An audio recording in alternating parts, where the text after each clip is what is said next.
বিবেকানন্দ বলেছিলেন তার জীবনের উদ্দেশ্য মানব জাতির আধ্যাত্মিক রূপান্তর। সেই রূপান্তর ঘটাতে গেলে প্রথমে ভারতবর্ষকে আধ্যাত্মিকভাবে পুনর্গঠিত করা প্রয়োজন বলে তিনি মনে করতেন। সেই ভারতবর্ষকে আধ্যাত্মিকভাবে পুনর্গঠিত করতে গেলে বা ভারতবর্ষের অভ্যুদয় সাধন করতে গেলে তিনি যে সমস্ত নির্দেশ করেছেন সেই নির্দেশগুলোর মধ্যে অন্যতম হল ওঙ্কার মন্দির স্থাপন। ওঙ্কার মন্দির বলতে কি বোঝায়? শিবের মন্দির, কালীর মন্দিরের মতো আমরা ভাবছি ওঙ্কারও এক দেবতা, তার মন্দির স্থাপন না। এটা সেই অর্থে কোনো বিশেষ দেবতার পুজো নয়। এটা হিন্দু জাতিকে তথা ভারতবর্ষকে আধ্যাত্মিকভাবে ঐক্যবদ্ধ করতে গেলে স্বামীজি দেখেছিলেন কেবল ওঙ্কারের উপাসনা প্রয়োজন। তার মানে এই নয় যে অন্য উপাসনাগুলো আমরা বাদ দেবো।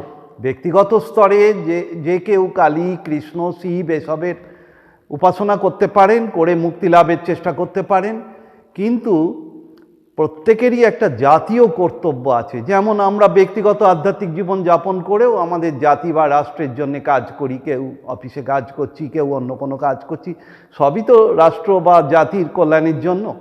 সেই রকম জাতীয়ভাবে তিনি চাইলেন যে কেবল ওঙ্কারের উপাসনা হবে। এখন ওঙ্কার বলতে কি বোঝায় সেটা আমি সংক্ষেপে বলবো। ছান্দোগ্য উপনিষদে ওঙ্কার উপাসনার কথা আছে। এই ওঙ্কার উপাসনা সম্বন্ধে উপনিষদে বলা হয়েছে এতদ্ধেবাক্ষরং ব্রহ্ম, এতদ্ধেবাক্ষরং পরম, এতদ্ধেবাক্ষরং জ্ঞাত্বা যো যদিচ্ছতি তস্য তৎ। অর্থাৎ এই এক অক্ষরই ব্রহ্ম, এই এক অক্ষরই পরম সত্তা। একে উপাসনা করে যে যা চাইবে তাই পাবে। তার মানে যদি আমি অর্থ চাই অর্থ পাবো, যদি আমি মুক্তি চাই মুক্তি পাবো। এটা এমন একটা উপাসনা। এখন কেন ওঙ্কারকে আমাদের প্রয়োজন? ওঙ্কার কি? ওঙ্কার এমন একটা প্রতীক যা দেখা যায় শিব, কালী, কৃষ্ণ যে কোনো উপাসনার আগে সেটিকে উচ্চারণ করা হয়। সেটা হচ্ছে ব্রহ্মের প্রতীক মনে করা হচ্ছে। যেমন ব্রহ্ম থেকেই আমরা জানি সব দেব দেবী, মানব, জীব যা সমস্ত উৎপন্ন হয়েছে। তাহলে সেইগুলো সবই যেন এক ব্রহ্মেরই প্রকাশ। সেই প্রকাশ ব্রহ্ম তো আসলে নির্গুণ, নিরাকার, তাকে ধরা যায় না, ছোঁয়া যায় না, তার কোনো বিশেষণ নেই। তাহলে তাকে আমরা কি করে চিন্তা করব? না, সেই জন্যে ঋষিরা দেখলেন এমন একটা প্রতীক দরকার যে প্রতীকটা সমস্ত সমন্বিত ভাবকে প্রকাশ করতে পারে। এই অ, হস্য আর ম তিনটে ধ্বনি দিয়ে গঠিত ওম এমন একটা বর্ণ অথবা এমন একটা ধ্বনি যেটা থেকে অন্যান্য সমস্ত ধ্বনি উৎপন্ন হয়েছে। মানুষ যত রকম মুখ দিয়ে আওয়াজ করতে পারে, সেটা শব্দ হোক, নিরর্থক কোনো একটা চিৎকার হোক, সেটার মধ্যেও থাকে কণ্ঠ থেকে ওষ্ঠ পর্যন্ত কোনো একটা অংশকে জীব স্পর্শ করে সেইটা উৎপন্ন করে। সেই জন্যে অ, হস্য আর ম ভগবান বা ব্রহ্ম সবের মধ্যে রয়েছেন। আমরা কোনো বিশেষ নাম তার দিতে পারি না। যা বলবো তাই ভুল হয়ে যাবে। ভুল হবে মানে সীমিত হয়ে যাবে, সেটা পুরোটা বোঝাবে না। সেই জন্যে সমস্ত ধ্বনির কমন ব্যাপারটা কি? ঋষিদের অপূর্ব কল্পনা এটা। তারা বললেন একমাত্র সব নামের মধ্যে যে কমন ধ্বনি আছে, অর্থাৎ কণ্ঠ থেকে ওষ্ঠ পর্যন্ত এই অংশটুকুতে স্পর্শ করে জীব যে ধ্বনি উৎপন্ন করবে সেটা হবে কমন। যে কোনো শব্দ উচ্চারণ করতে গেলেই সেখানে ওই স্পর্শ দরকার। সেই জন্যে তারা অ, হস্য আর ম, অ হচ্ছে কণ্ঠবর্ণ, ম হচ্ছে ওষ্ঠবর্ণ। কণ্ঠ থেকে ওষ্ঠের মধ্যে সব ধ্বনিটা আছে, যত ধ্বনি আমাদের মুখ থেকে বেরোয়। সেই কারণেই অপূর্ব কল্পনা। বৃহদারণ্যক উপনিষদ বা ছান্দোগ্য উপনিষদে মূলত এই আলোচনা করা হয়েছে যে এই ওঙ্কারকে নানাভাবে চিন্তা করে উপাসনা করা যায়। এটা এমন একটা প্রতীক যেটাকে অনেকে বলতে পারেন এটা কি কোনো অক্ষর? ওমকে কি আমরা একটা চাক্ষুষ প্রতীক বলে মনে করব?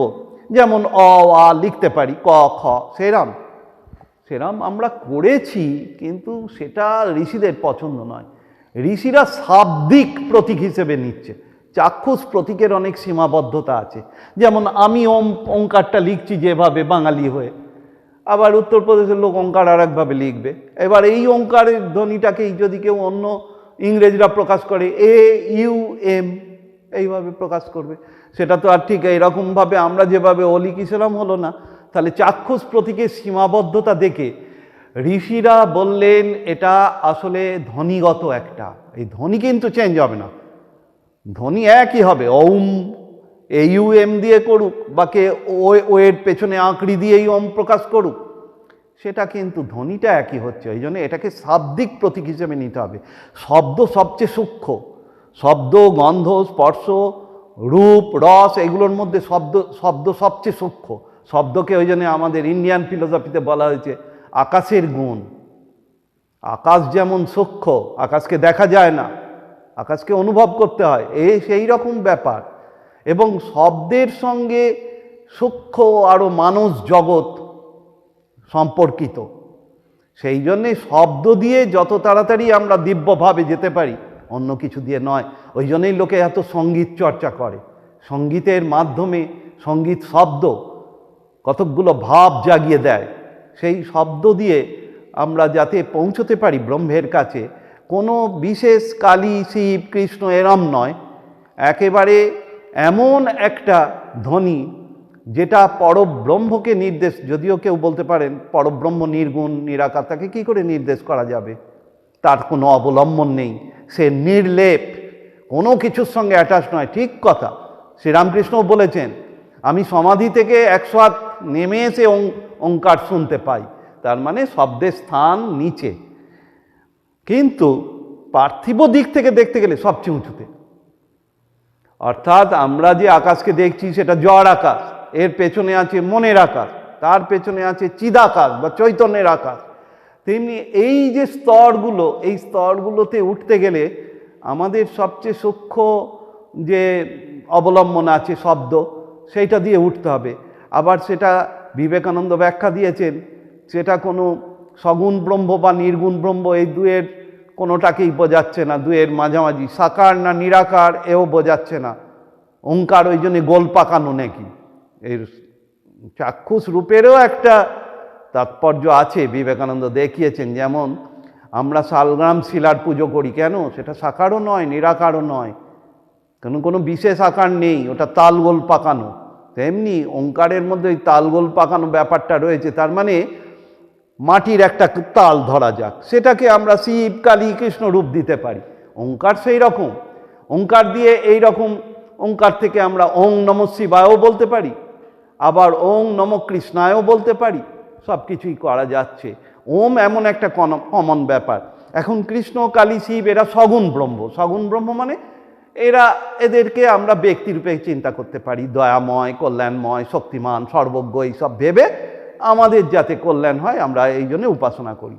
কিন্তু নির্গুণ ব্রহ্মকে এমনিতে উপাসনা করা যায় না, লজিক্যালি ইট ইজ ইম্পসিবল। যিনি নির্গুণ তাকে কিভাবে চিন্তা করব? আর চিন্তা না করলে উপাসনাই বা করবো কী করে? যাকে ধ্যান করতে পারি না তাকে তো উপাসনাও করতে পারি না। সেই জন্যে ঋষিরা অনেক ধ্যান করে, অনেক সাধনা করে দেখলেন এমন একটা উপায় বার করতে হবে যেটা যদিও একেবারে নির্গুণ ব্রহ্মকে বোঝাতে পারবে না, কিন্তু সগুণ ব্রহ্ম এবং নির্গুণ ব্রহ্মের মধ্যে যে একটা পার্থক্য, যে পার্থক্য বা দ্বন্দ্ব যেটার জন্য সাধকের অসুবিধে হয়, সেই অসুবিধেটা দূর করা যাবে। ওই জন্যে ওঙ্কারের উপাসনা সকলকে করতে হবে। বিবেকানন্দ বলছেন কেউ যদি ওঙ্কার উপাসনায় অবজেকশন দেয়, আপত্তি জানায়, তাহলে তাকে হিন্দু বলা যাবে না। কারণ হিন্দুরা ওঙ্কারকেই মনে করে যে ব্রহ্মের প্রতীক, অন্য মূর্তিগুলো, চাক্ষুষ মূর্তিগুলো তা নয়। সেগুলো আমরা ভেবে নিচ্ছি, ভেবে নিয়ে আমরা ব্যক্তিগতভাবে এগোতে পারি, কিন্তু সমস্ত হিন্দু একসময় ওঙ্কার জপ করতেন। রবীন্দ্রনাথ লিখেছেন হেতা একদিন বিরামবিহীন মহা ওঙ্কার ধ্বনি।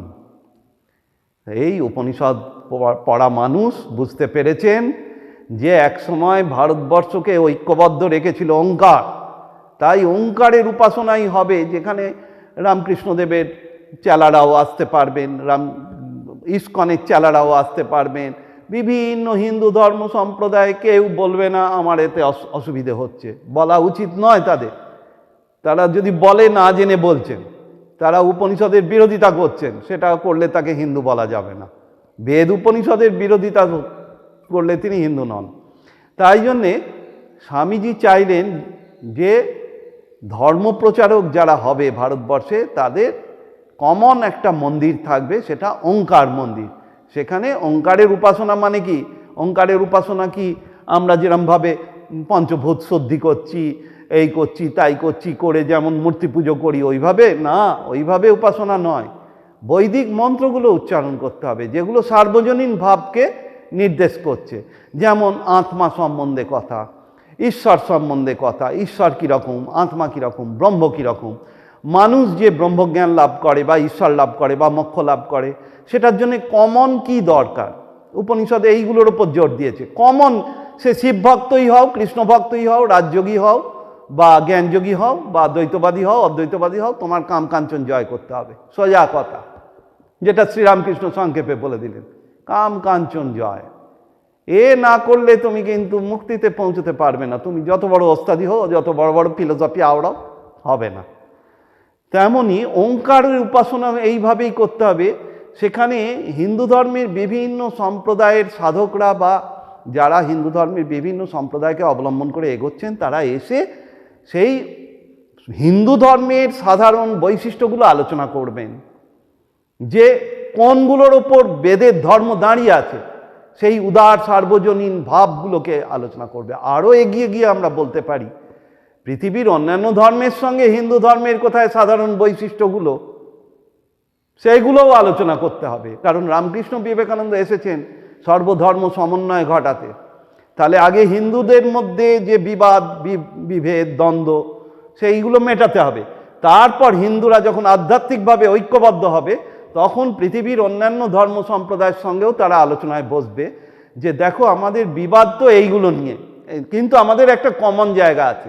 সেই কমন জায়গাটা তখন তুলে ধরতে হবে। সেটা বিশুদ্ধ আধ্যাত্মিকতা, যেটাকে বিবেকানন্দ বলেছেন দুটো জিনিস, এই unity of existence, divinity of man. সমস্ত সৃষ্টির ঐক্য দেখাতে হবে, বিবাদগুলো নয়, বিভেদগুলো নয়। ঐক্যটা কোথায় সেটা দেখাতে হবে। আর প্রত্যেক জীবের মধ্যে যে ভগবান বিরাজ করছেন, ভগবান বলি তাকে, বা তাকে আমি অন্য ধর্মের ভাষায় বলি ফাদার ইন হেভেন বা আল্লাহ বলি, অথবা বৌদ্ধরা যে নির্বাণ অবস্থা বলেন, সেই নির্বাণ অবস্থা একই। নির্বাণ অবস্থা ভগবান থেকে আলাদা নয়, মুক্তিও ভগবান থেকে আলাদা নয়, মোক্ষও আলাদা নয়, কোনোটাই আলাদা নয়। সেই কমন ব্যাপারটা তখন তুলে ধরতে হবে।